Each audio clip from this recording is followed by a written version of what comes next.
అబ్బర దేవుడా! ఇగ నేనైతే బేకరీకి పోయి కేకులు కొనాల్సిన అక్కరైనైతే లేదులా. నిజంగా అసలు లేనే లేదు. చూడండి ఎంత పర్ఫెక్ట్‌గా వచ్చేసిందో అబ్బబ్బా! సూపరుంది. ఇది మళ్ళీ నార్మల్ కేక్ అనుకుంటున్నారా? కాదు, కాదు. బత్తాయి కేక్.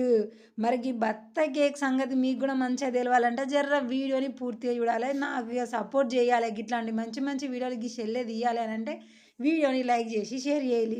ఇక ముందైతే బత్తాయికాయ తీసిన, పొట్టు తీసిన. అర్రే! పొట్టు తీయకుండా సపరేట్‌గా గా కొత్త మిక్సర్‌లో పడితే మంచిగుండు గానీ, మర్చిపోయినా నేను. ఇగ గిప్పుడు కొలత.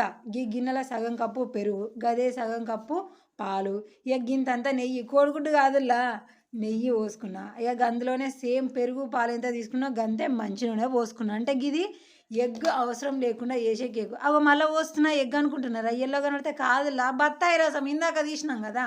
ఇక ఇవన్నీ సరిసమానం పోసుకున్న తర్వాత మంచిగా బీట్ చేయాలి. బీట్ చేసిన తర్వాత ఇప్పుడు షుగర్ పౌడర్. ఇందులో డైరెక్ట్‌గా చక్కెర ఏసి మనం మిక్సీ చేసే కంటే సప్పుడేక చక్కెరనే పొడి చేసేసినాం అనుకోండి మంచి టేస్ట్ వస్తది. ఇక ఇప్పుడు మైదా పిండి. ఈ మైదా పిండిలలో కూడా తేడాలుంటాయి. అటులో కేకు చేసుకోవడానికి వేరంట, బోండాలు చేసుకోనికి వేరుంటాయంట. గది మంచిగా చూసి తెచ్చుకోండి. మస్తు పర్ఫెక్ట్‌గా దేని దానికొస్తాయి. ఇక మైదా పిండి అయితే మంచిగా కప్పు తీసుకున్నాం. ఇక చక్కెర మన టేస్ట్‌కి తగ్గట్టు అటు ఇటు చేసుకొని ఇక ఒక అర్ధగంట సేపటి దాకా మంచిగా కలిపి కలిపి ఇడిచిపెట్టినాక గిట్ల అయితది మొత్తము. ఇక దాన్ని కేకు ట్రేలో పోసి 4 దెబ్బలు దాన్ని బుగ్గలో మొత్తం బయటికెళ్ళేటట్టుగా 4 దెబ్బలు అటు ఇటు సరిసి ఇక మన చిన్న మినీ ఓవెన్ ఉన్నది కదా! ఇక మనం అంటే ఎలక్ట్రానిక్ ఓవెన్‌లు అయితే లేవు. లేకున్నా కూడా మనం గిట్లా గిన్నెలో ఇసుక పోసి దాని మీద ఒక మంచి స్టాండ్ పెట్టి ఆ వేడి అయిన అది మంచిగా వేడైనంక మనం తయారు చేసుకున్న ట్రే పెట్టేసినాం అనుకోండి.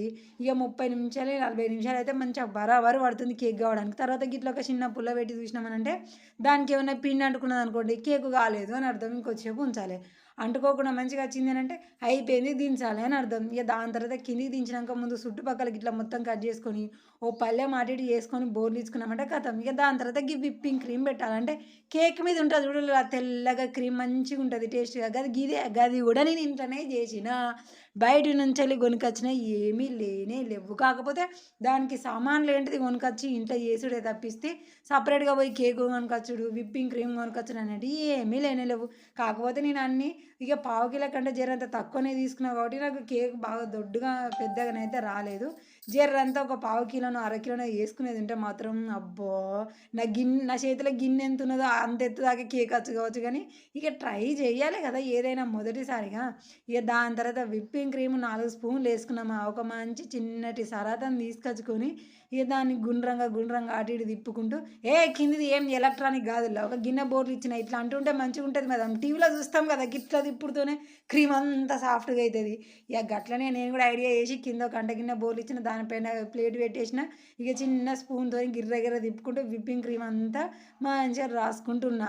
జర గిదంతా తగ్గిపోయింది. ఎందుకనంటే మా పాప ఏం చేసిందంటే పాల పొడి లెక్కున్నది అని గడికింత తింటూ ఉన్నది కాబట్టి జర్రంతా అక్కడక్కడ అనిపించింది. కానీ దాన్ని కూడా కవర్ చేసేసి మంచిగా చేసిన. ఇక ఇప్పుడు గిట్లా ఉట్టిగానే తింటే మంచిగుంటదా? పిల్లలకిస్తే ఏంటిది ఇది అని అనుకుంటారు. అందుకోసమనే ఇక గివైతే తీసుకొని వచ్చిండు మా ఆయన. అప్పుడప్పుడు ఇట్లాంటి వాటి మీదకి ఎయ్యనీకి డెకరేషన్ లాగా.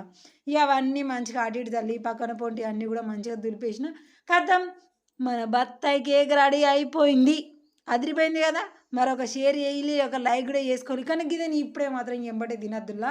ఒక 4 గంటలో, 5 గంటలో మంచిగా ఫ్రిడ్జ్‌లో ఉంచిన తర్వాత అది ఐస్ మంచిగా చల్లగా అయిన తర్వాత తింటూ ఉంటే మంచిగుంటది. ఇక గట్లని మా వోళ్ళు ఫ్రిడ్జ్‌లో పెట్టిన తర్వాత పోయి నిద్ర పోయిళ్ళు. ఇక పొద్దుగాల లేచి మా ఆయన కట్ చేసుకొని మంచిగా తింటుండు.